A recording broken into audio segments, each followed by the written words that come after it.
So this Pieces Review focuses on AP World Modern Unit 8, Cold War and Decolonization, circa 1900 to the present.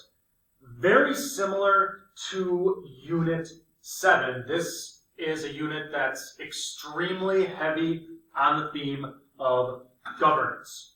All right, it's not as if there aren't other themes that are present, but governance is definitely one of the main themes to look for. So right off the bat, topic 8.1, setting the stage for Cold War and decolonization.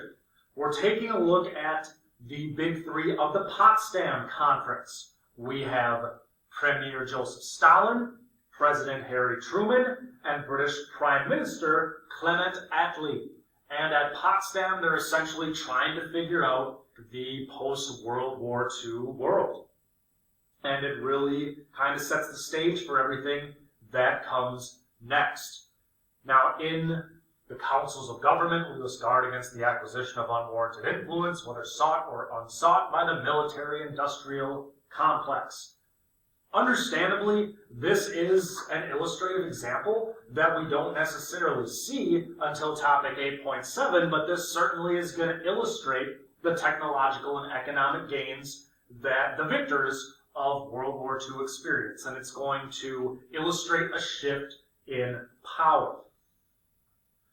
For topic 8.3, we're taking a look at the effects of the Cold War and NATO and the Warsaw Pact. It produced new military alliances like the Western North Atlantic Treaty Organization and the Eastern Warsaw Pact. It also led to proxy wars. And remember that proxy war means that the US and the Soviet Union don't always explicitly fight each other, but they get others to do the fighting for them. So we have the Korean War Memorial in Washington, D.C. to illustrate the example of the Korean War. The Sandinistas' Contra conflict in Nicaragua is also one of these proxy wars.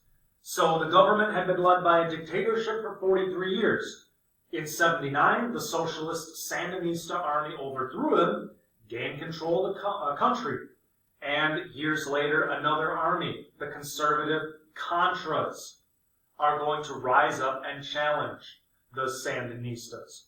Just like in proxy wars around the world, the U.S. support the Contras with military and financial support in order to maintain their power and influence around the world. Topic 8.5, we're looking at decolonization after 1900. So in this case, we see that nationalist leaders and parties in Asia and Africa sought varying degrees of autonomy within or independence from imperial rule. So we have Gamal Abdel Nasser in Egypt, breaking away from Great Britain. We have the Gold Coast, an example of negotiated independence, in this case from the British Empire, hence the Union Jack on the flag. Algeria from the French Empire, an example of achieving independence through armed struggle. And finally, religious, regional, ethnic movements challenged colonial rule and inherited imperial boundaries. The Quebecois separatist movement, you can see that the province of Quebec is highlighted because for decades they've advocated for a complete separation from Canada, given the linguistic and cultural traditions that the Quebecois share with one another. Staying on the theme of governance, topic 8.6. So the redrawing of political boundaries, in some cases, led to conflict as well as population displacement and or resettlement.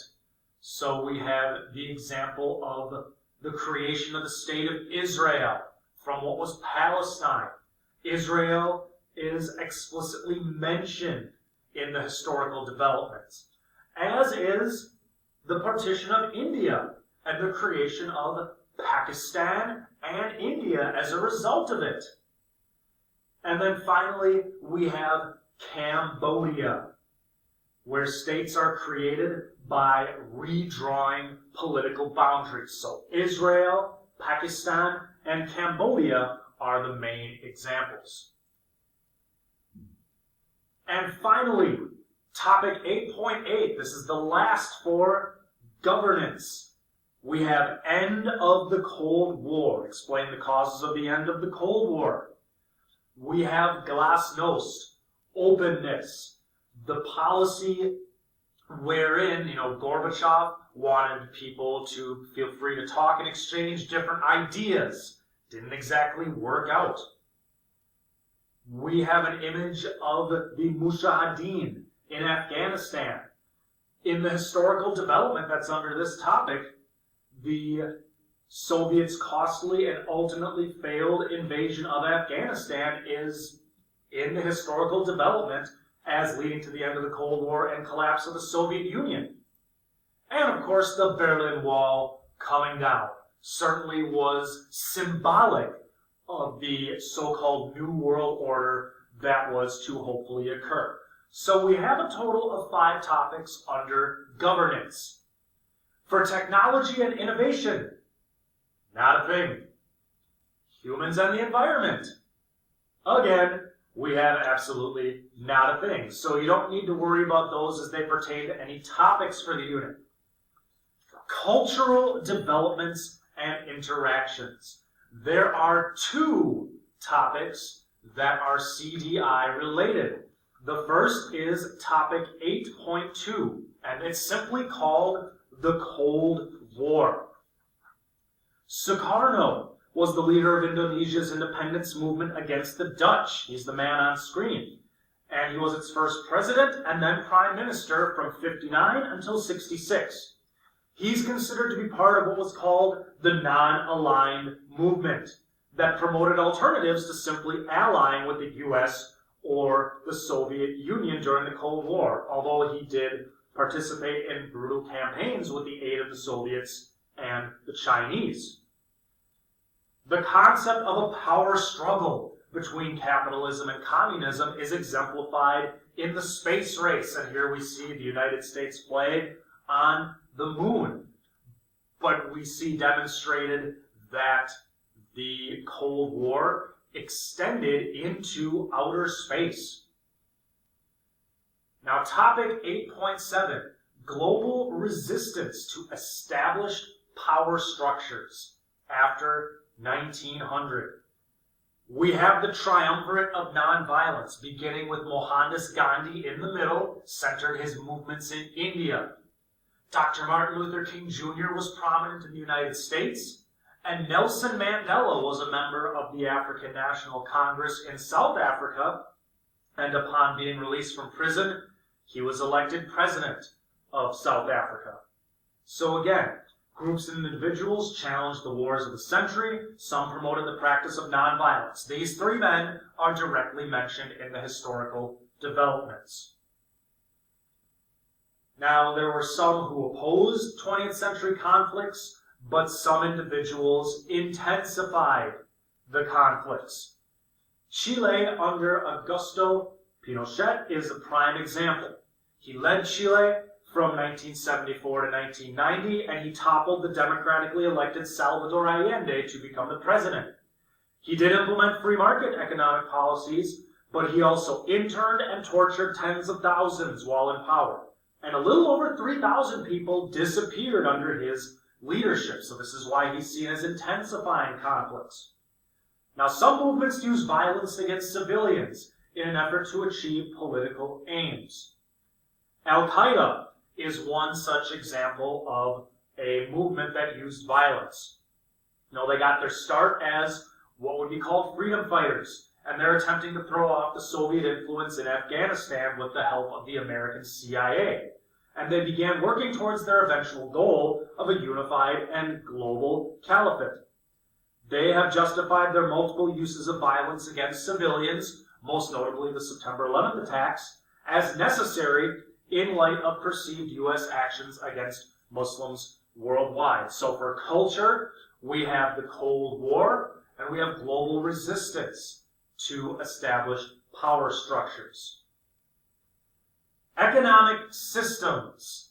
So with economic systems, we see two examples.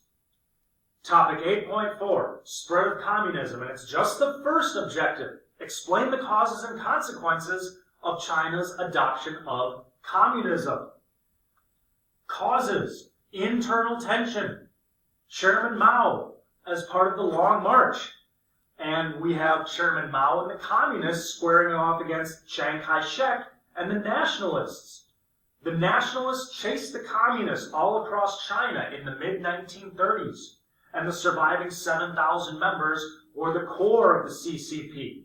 They resisted the Japanese, then eventually the nationalists, and overtook the nation in 1949. Mao's main economic policy is the Great Leap Forward, something that's directly in the historical developments. And this is 1958 to 1961. China tries to surpass the British in terms of steel production, so they use what you see here, backyard steel furnaces. Men are taken away from the fields, so crops go unharvested. Deforestation occurs to fuel the fires of the furnaces, and 20 to 30 million died in the famine. So that's why it's certainly a negative repercussion for the population. Those are words from the historical developments. The second objective of 8.6, which is newly independent states, is also economic. Explain the economic changes and continuities resulting from the process of decolonization. Julius Nyerere, modernization in Tanzania. He's the president from 64 to 85, and he served as an example of how governments in new states after World War II often took a role, or a strong role, in guiding economic life to promote development. His process of villagization forced the resettlement of citizens to specific villages in an effort to improve agricultural productivity. He simply felt this would allow the nation to export more goods and eventually build up its industry to the point where they wouldn't need to rely on imports. It expanded access to healthcare, but didn't meet its targets for agricultural production. So Tanzania is one example. And then we have the migration of former colonial subjects to imperial metropoles, usually in major cities, allowing to maintain cultural and economic ties. This shows the migration of South Asians, but following World War II, large numbers of skilled and semi-skilled laborers came to the UK from India and Pakistan. It starts with men to work in factories, and then women and children follow. The 2001 census showed an Asian population of about 4% in the UK, or 2.3 million. They have a firm sense of being British while also maintaining their roots. So that's why they're an illustrative example of migrations during this time. And finally, we have social interactions and organization. This is where we see the second learning objective from topic 8.4, spread of communism after 1900. And in this particular case, the objective we're looking at is explain the causes and effects of movements to redistribute economic resources. The White Revolution in Iran was launched by the Shah, and it lasted from 1963 to 1979 when he was overthrown. Now, a number of different steps here, but the main was land reform, where the government bought land and sold it to the citizens below market value. And they also sought to nationalize forests and water resources, so there were socialist elements at play. The reforms were too much for conservative elements within the nation, so it's one of many factors that led to the Iranian Revolution. In Ethiopia, Mariam was president from 77 to 91, following the violent overthrow of the last ruling member of the Solamnic dynasty.